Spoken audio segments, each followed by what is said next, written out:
Hey guys, in today's video, I'm going to show you a clipping mask Photoshop tutorial. Let's begin.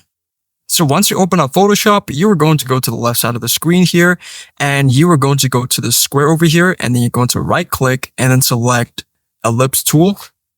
Then what you're going to do is you're going to drag it across the screen. Now what we need to do is we need to change the color of this ellipse. Now, what you're going to do is you're going to take that picture of a person or the image that you want to put in the front of the circle. So I have this image here. I'm going to drag it upwards like that. Then I'm going to put it somewhere in the middle. Now what you need to do is you need to duplicate the subject layer.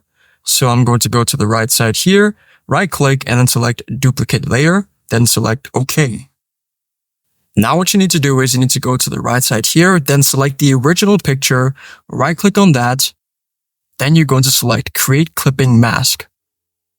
And as you can see here, if we hide the copy of the image by clicking on this eyeball over here, you'll notice that the image will disappear and then the original picture will be here. And remember that this picture was overlaying and was outside of the circle, but since we put the clipping mask, that portion has disappeared.